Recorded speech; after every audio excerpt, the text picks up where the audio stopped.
Hello everyone, welcome to my channel. आज की video में हम जानेंगे कि सक्सेसफुल लोग गोल्स की बजाय सिस्टम पे क्यों फोकस करते हैं और इन सिस्टम्स को यूज़ करके हम कैसे किसी भी फील्ड में सक्सेसफुल हो सकते हैं।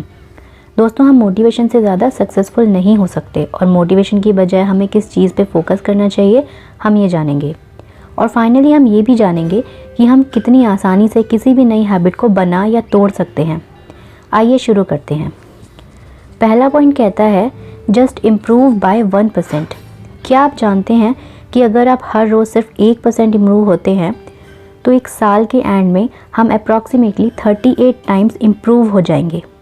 उसी तरीके से अगर हम अपनी परफॉर्मेंस से 1% डिक्रीज़ होते हैं तो एक साल के एंड में हम अपनी ओरिजिनल कैपेबिलिटी के 0.03 टाइम्स ही रह जाएंगे। इसीलिए ऑथर कहते हैं कि हमारी लाइफ छोटे छोटे एक्शन से चेंज होती है, ना कि किसी एक बड़े एक्शन से। हम में से कई लोगों के साथ यही होता है कि हम कई बार छोटे छोटे एक्शंस लेते हैं और हम सोचते हैं कि कुछ नहीं हो रहा। हम सोचते हैं कि मैं एक बर्गर की जगह सलाद क्यों खाऊं।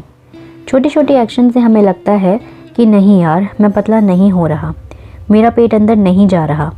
इसी सोच की वजह से हम ये स्मॉल हैबिट्स इस्टेब्लिश नहीं कर पाते। बेशक बाहर से हमें लग रहा हो कि कोई चेंज नहीं हो रहा, लेकिन ये छोटी हैबिट्स, छोटे एक्शंस अपना मैजिक कर रहे होते हैं। फॉर एग्ज़ाम्पल, मान लीजिए आपकी टेबल पे एक बर्फ़ का टुकड़ा पड़ा है। रूम बहुत ठंडा है और हम अपनी सांसों तक को देख पा रहे हैं। रूम में -4 डिग्री सेल्सियस टेम्परेचर है और बर्फ़ का टुकड़ा वहीं है -3 डिग्री सेल्सियस, और किसी को कोई फ़र्क नहीं पड़ता। -2 डिग्री, -1 डिग्री, फिर 1 डिग्री का चेंज होता है 0 डिग्री सेल्सियस और वो बर्फ़ का टुकड़ा पिघलने लगता है। सिर्फ 1 डिग्री ने इतना बड़ा चेंज ला दिया कि एक सॉलिड सब्सटेंस को लिक्विड में कन्वर्ट कर दिया। हमारी छोटी हैबिट भी एग्जैक्टली इसी तरीके से काम करती है। एक छोटा सा चेंज और हमारी पूरी लाइफ बेटर हो जाती है। ऑथर बोलते हैं कि हमें सिस्टम और छोटी छोटी हैबिट्स पे ध्यान देना चाहिए, ना कि गोल्स पर। इसको समझने के लिए हम एक एग्जाम्पल ले लेते हैं। मान लीजिए आपका रूम गंदा है और आप एक गोल सेट करते हैं रूम को साफ़ करने के लिए। अगर आप एनर्जी को इकट्ठा करते हैं और रूम को साफ़ कर देते हैं, लेकिन ये रूम कब तक साफ़ रहेगा? शायद बस थोड़े दिनों तक। क्योंकि अगर हमारी हैबिट्स ऐसी ही रही जिसकी वजह से वो रूम गंदा हुआ था, तो हमारा रूम थोड़े दिनों में दोबारा से गंदा हो जाएगा। और ये इसलिए है क्योंकि हमने गोल्स बनाए। अगर हमें परमानेंट रिजल्ट चाहिए तो हमें अपनी मिनी हैबिट्स को चेंज करना होगा। नेक्स्ट पॉइंट कहता है कि your environment is more powerful than motivation. हम में से बहुत से लोगों को लगता है कि मोटिवेशन इज़ एवरीथिंग और हम सोचते हैं कि हमारे आसपास जो हो रहा है उससे हमें कोई फ़र्क नहीं पड़ता। बट ऑथर कहते हैं कि हमारा एनवायरनमेंट हमारी मोटिवेशन से बहुत ज़्यादा ताकतवर है। इसे प्रूव करने के लिए डॉक्टर एनी ने बोस्टन के जनरल हॉस्पिटल में एक स्टडी करी। वो चाहती थी कि वो बिना किसी को कुछ कहे सिर्फ एनवायरमेंटल चेंज करके अपने हॉस्पिटल स्टाफ और विजिटर्स की ईटिंग हैबिट्स को चेंज कर सके। इसके लिए उन्होंने हॉस्पिटल के कैफेटेरिया में 6 महीने के लिए कुछ चेंजेस करे। उन्होंने देखा कि कैफेटेरिया में कैशियर के पास ही कोक और लिम्का की बॉटल्स होती थी। अब उन्होंने उस रेफ्रिजरेटर में पानी की बॉटल्स भी रखवा दी। इसके अलावा पूरे कैफेटेरिया में कॉर्नर्स में पानी की बॉटल्स रखवा दी गई। फिर अगले 3 महीने की सेल्स को एनालाइज किया गया तो सब हैरान हो गए। कोक और लिम्का की सेल्स 11.4% कम हो गई थी, जबकि पानी की सेल्स 25.8% बढ़ गई थी। उन्होंने खाने की चॉइस में भी ऐसे ही बदलाव किए और यही रिजल्ट ऑब्जर्व करे। और सबसे इम्पॉर्टेंट बात तो ये थी कि किसी ने किसी को कुछ नहीं कहा था, सिर्फ एनवायरनमेंट में थोड़े से चेंजेस किए गए थे। इससे एक कंक्लूज़न तो निकलता है कि हमारा बिहेवियर सिर्फ हमारे अंदर चल रहे थॉट से चेंज नहीं होता, बल्कि हमारे एनवायरनमेंट से भी चेंज होता है। और इसीलिए शॉपकीपर महंगे प्रोडक्ट उसी जगह रखते हैं जहाँ पर लोग उन्हें आसानी से देख सकें और साथ में वो प्रोडक्ट कस्टमर आसानी से उठा सकें। 1970 में इसी कंसेप्ट को प्रूव करने के लिए एक और स्टडी हुई।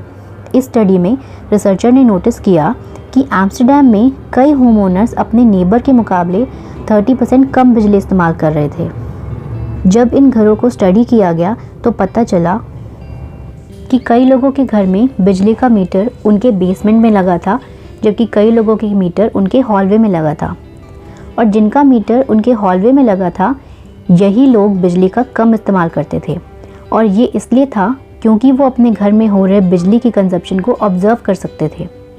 इसीलिए हम भी अगर कोई हैबिट अपने में डालना चाहते हैं तो हम अपने एनवायरनमेंट को अपने अकॉर्डिंग चेंज कर सकते हैं।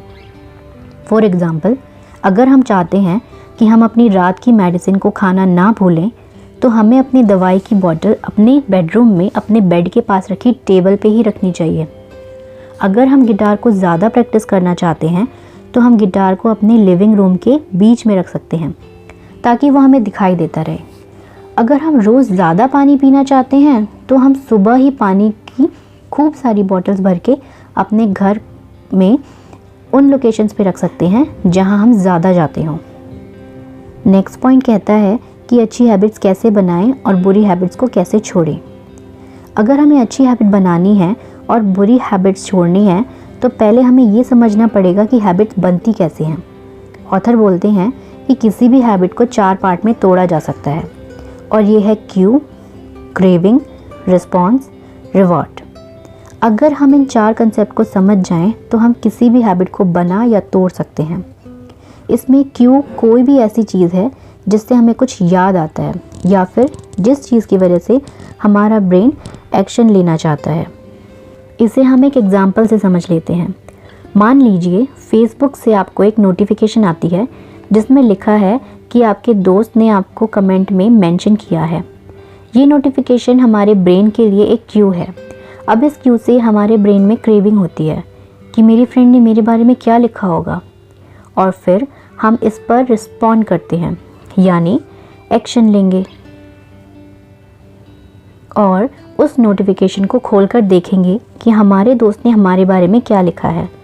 और अगर उसने कमेंट में ये लिखा है कि हम एक एक्टर की तरह दिखते हैं तो ये हमारा रिवॉर्ड है, यानी कि खुशी। और हर बार हम इन नोटिफिकेशन के लिए खुश होते रहेंगे और ये लूप चलता रहेगा। अब अगर हमें इस कंसेप्ट को यूज़ करके कोई नई हैबिट बनानी है तो हमें क्यू को ऑब्वियस करना पड़ेगा, क्रेविंग को अट्रैक्टिव करना पड़ेगा, रिस्पॉन्स को आसान करना पड़ेगा और रिवॉर्ड को सेटिस्फाइंग बनाना होगा। इसी तरीके से अगर हम कोई बुरी आदत तोड़ना चाहते हैं या छोड़ना चाहते हैं तो क्यू को गायब यानी कि इनविजिबल करना पड़ेगा, क्रेविंग को अनअट्रैक्टिव बनाना पड़ेगा, रिस्पॉन्स को डिफ़िकल्ट बनाना पड़ेगा और रिवॉर्ड को अनसेटिस्फाइंग बनाना पड़ेगा। मान लीजिए हम सोशल मीडिया ऐप को बार बार ओपन करने की आदत को ख़त्म करना चाहते हैं, तो पहला स्टेप कहता है कि हमें अपने एनवायरनमेंट से क्यू को गायब करना होगा।